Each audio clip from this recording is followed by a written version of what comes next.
Welcome back to burning issue.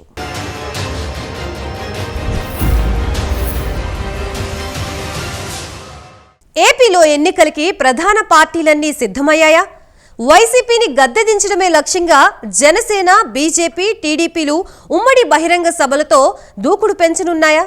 సిద్ధం సభలతో తన కార్యకర్తల్ని ఉత్తేజపరిచిన జగన్ ఎన్నికల హడావిడిలోకి దించేశారా? కూటమికి వైసీపీకి మధ్య హోరాహోరీగా పోటీ ఉన్న తరుణంలో కాంగ్రెస్ 2029 ఎన్నికల్నే టార్గెట్గా పెట్టుకుందా?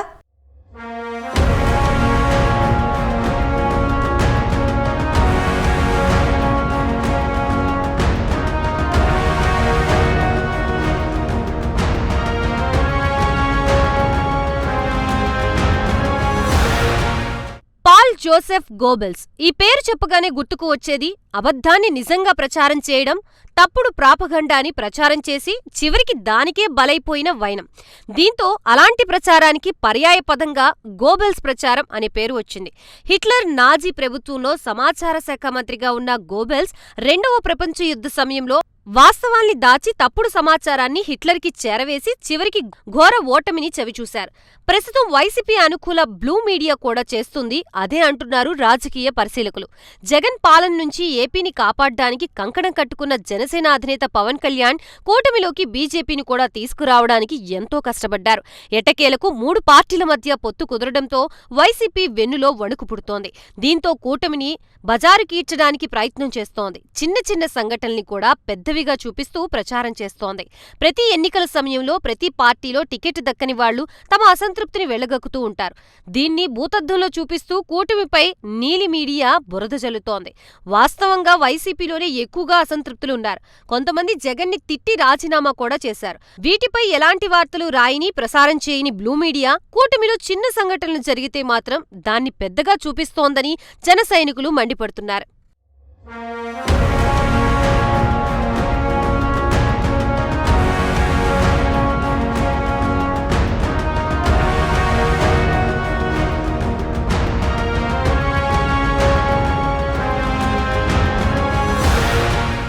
తన తప్పుల్ని దాచిపెట్టి ఎదుటివాళ్ల తప్పుల్ని వేలెత్తి చూపిస్తే చివరికి గోబెల్స్ మాదిరి ఓటమి తప్పదనే విషయాన్ని గమనించకపోవడం అవివేకమే అవుతుందని రాజకీయ విశ్లేషకులు చెప్తున్నారు.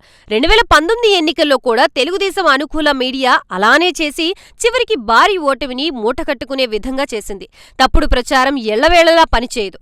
ప్రజలు అంతా గమనిస్తూనే ఉంటారు. 2009లో ప్రజారాజ్యాన్ని దెబ్బతీయడానికి కొన్ని మీడియా సంస్థలు ఇదే పని చేశాయి. వాటికి అనుకూలమైన పార్టీల గెలుపు కోసం ఎదుట పార్టీని నిర్వీర్యం చేసే విధంగా కొన్ని మీడియా సంస్థలు పనిచేయడం దురదృష్టకరమని పరిశీలకులు చెప్తున్నారు. జగన్ ప్రభుత్వంపై ఏపీ ప్రజల్లో తీవ్ర వ్యతిరేకత నెలకొంది. ఈ విషయం తెలుసుకున్న వైసీపీ ఎలాగైనా కూటమిని విచ్ఛిన్నం చేయాలని కుట్రలు చేసింది. కానీ అది వీలు పడలేదు. బీజేపీ పెద్దలు జగన్ విజ్ఞప్తుల్ని పట్టించుకోలేదు. జనసేన, టీడీపీతోనే కలిసి నడవాలని నిర్ణయించారు. దీంతో మరో రకంగా కూటమిని దెబ్బతీయాలని చూస్తోంది వైసీపీ. తన అనుకూలమైన బ్లూ మీడియాలో తప్పుడు వార్తలు రాయిస్తోంది, ప్రచారం చేయిస్తోంది.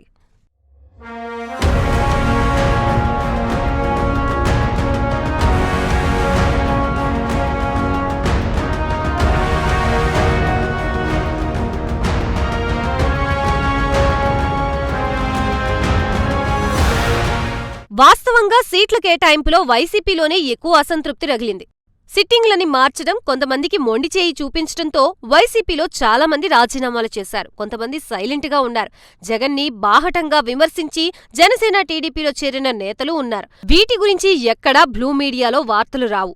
ఎక్కడో ఒకచోట సీట్ల పంపకం విషయంలో కూటమిలో చిన్న సంఘటన జరిగితే మాత్రం దాన్ని అదే పనిగా చూపిస్తోంది బ్లూ మీడియా. వేమిరెడ్డి ప్రభాకర్ రెడ్డి లాంటి నేత బయటకు వచ్చి జగన్పై చేసిన వ్యాఖ్యలు బ్లూ మీడియాకి కనబడలేదని అనుకోవడానికి ఆస్కారం లేదు. తాము చెప్పిందే నిజమనే రీతిలో బ్లూ మీడియా వ్యవహరిస్తోందని రాజకీయ విశ్లేషకులు సైతం ఆగ్రహం వ్యక్తం చేస్తున్నారు.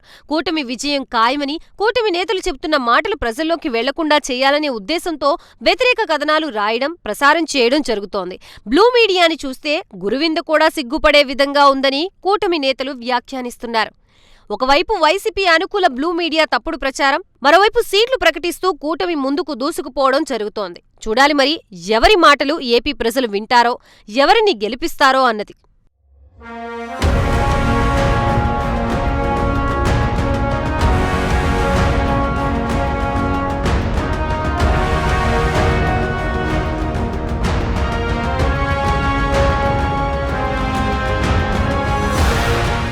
బర్నింగ్ ఇష్యూలో షార్ట్ బ్రేక్ తీసుకుందాం.